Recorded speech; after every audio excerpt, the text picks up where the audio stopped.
Au plaisir de vous retrouver, mesdames, messieurs. Nous allons tout de suite prendre la direction de la cité Fenêtre Mermoz, d'où le chef de l'État, son Excellence le Président de la République, s'adresse à la nation, le président Macky Sall, que je vous propose d'écouter tout de suite.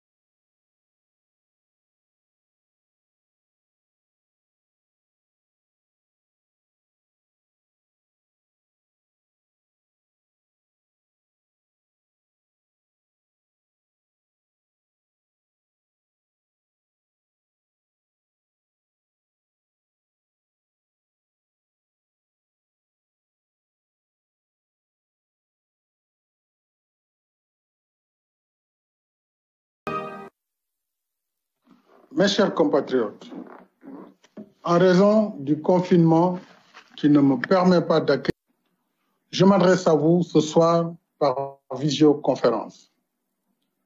3 mois après la proclamation de l'état d'urgence, le 23 mars 2020, je souhaite vous entretenir du chemin parcouru et de nos perspectives dans notre lutte contre la pandémie à coronavirus COVID-19. Cette lutte, chacune et chacun de nous en supporte le coût parce que nous la menons. 30 000 personnes affectées par la pandémie COVID-19, dont plus de 15 000 décédés. Notre pays en était à un total de 79 malades, 8 guéris, 0 décès et 71 patients sous traitement. À la date d'aujourd'hui, la maladie a atteint plus de 10 100 000 personnes à travers le monde et causé plus de 502 000 décès. Notre pays totalise 6 698, plus de 726 000 appels d'alerte. Nous avons réalisé plus de 78 338 tests. 24 824 contacts ont été suivis par nos services.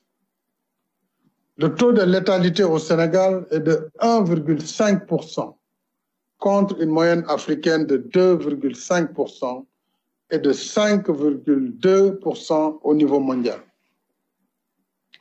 Le Sénégal affiche un taux de guérison de 64,8% contre une moyenne africaine de 48% et mondiale de 50%.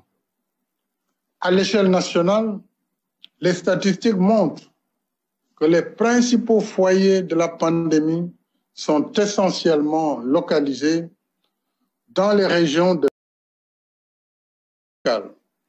paramédicales et au personnel de soutien pour leurs compétences, leur engagement et leur disponibilité. Je réitère nos remerciements aux autres services de l'État mobilisés dans la riposte, à notre dynamique et dévouée administration territoriale et à nos vaillantes forces de défense et de sécurité déployées dans le cadre de l'état d'urgence. En dépit de nos performances dans la riposte sanitaire, je dois cependant rappeler avec insistance que la lutte contre la pandémie n'est pas encore finie. La maladie est toujours là et toutes les projections montrent que le virus continuera de circuler. Respecter la distanciation physique, éviter les rassemblements non nécessaires, limiter les déplacements et porter correctement le masque. Il est établi que le port du masque réduit considérablement la circulation du virus. Et je rappelle qu'il est obligatoire dans les espaces publics, les lieux de travail, publics et privés, les transports et les commerces. Dans ce front uni que nous menons contre ce terrible fléau, le port du masque est à la fois une mesure de protection de soi-même et de son prochain, mais aussi un acte de civisme et un engagement patriotique vis-à-vis de la nation. Communauté. Veillons particulièrement aux personnes âgées et à celles souffrant de certaines pathologies, parce qu'elles sont les plus vulnérables aux formes sévères de la maladie. J'appelle une fois de plus à ne pas stigmatiser les malades de la COVID-19. Un malade mérite compassion, pas la stigmatisation. Stigmatiser un malade, c'est ajouter de la souffrance à la souffrance. C'est faire offense aux valeurs socio-culturelles et religieuses qui nous enseignent de traiter les autres comme nous voudrions être traités et de ne pas faire aux autres ce que nous ne voudrions pas. Force Covid-19, dotée de 1 000 milliards de francs CFA pour financer le programme de résilience économique et sociale.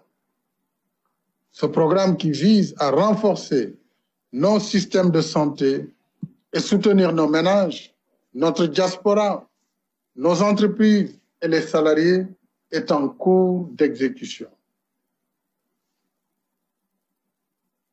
Sur la composante santé, le programme nous a permis de dérouler sans tarder notre stratégie de riposte à la pandémie